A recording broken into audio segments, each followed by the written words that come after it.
Hello everyone. இந்த வீடியோல நம்ம what is difference between adjective of quantity and adjective of number இதுதான் பார்க்க போறோம்.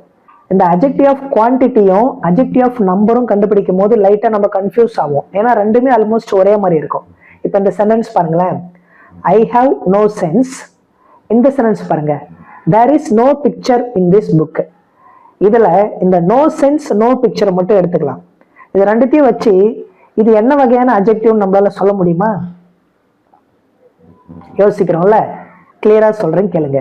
எந்த ஒரு சென்டென்ஸ்ல வந்திருக்கக்கூடிய நவுன் அன்கவுண்டபிள் நவுனா இருக்கோ அங்க வந்திருக்கக்கூடிய அட்ஜெக்டிவ் ஆஃப் குவான்டிட்டி.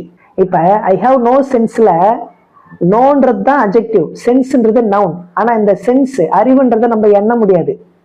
எத்தனை அறிவு இருக்கு அப்படின்னு எண்ண முடியுமா? எண்ண முடியாது. எவ்வளோன்னு வேணா நம்மளால ஒரு மெஷர்மெண்ட்டுக்கு வர முடியும். அப்ப விரல் விட்டு எண்ண முடியாத எல்லாம் அன்கவுண்டபிள் நவுன். அந்த அன்கவுண்டபிள் நவுனுக்கு அடிஷ்னலா மீனிங் கொடுக்கக்கூடிய வரக்கூடிய வார்த்தைகள் எல்லாம் அட்ஜெக்டிவ் ஆஃப் குவான்டிட்டிக்கு கீழே வந்துடணும். இப்ப இந்த இடத்துல ஐ ஹாவ் நோ சென்ஸ்ன்ற இடத்துல நோன்றது வந்து அட்ஜெக்டிவ் ஆஃப் குவான்டிட்டி. இப்போ இன்னொரு சென்டென்ஸ் சொன்னல, there is no picture in this புக்னு. இதுல பாருங்க, பிக்சர்ன்றது தான் நவுனு. இப்ப இந்த புக்ல எத்தனை பிக்சர் இருக்குன்னு நம்மளால எண்ண முடியும். அப்ப இங்க வந்திருக்கிற இந்த பிக்சர்ன்ற வேர்டு வந்து கவுண்டபிள் நவுன்.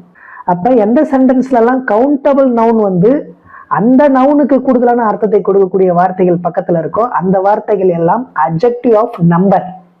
இப்போ உங்களுக்கு ஓரளவுக்கு அட்ஜெக்டிவ் ஆஃப் குவான்டிட்டிக்கும் அட்ஜெக்டிவ் ஆஃப் நம்பருக்கும் வித்தியாசம் புரிஞ்சிருக்கும் நம்புறேன். ரொம்ப சிம்பிள். அன்கவுண்டபிள் நவுன் வந்தா adjective of quantity, countable noun வந்தா அட்ஜெக்டிவ் ஆஃப் நம்பர். டவுட் இருந்தா கமெண்ட்ல கேளுங்க. Take care. Bye by.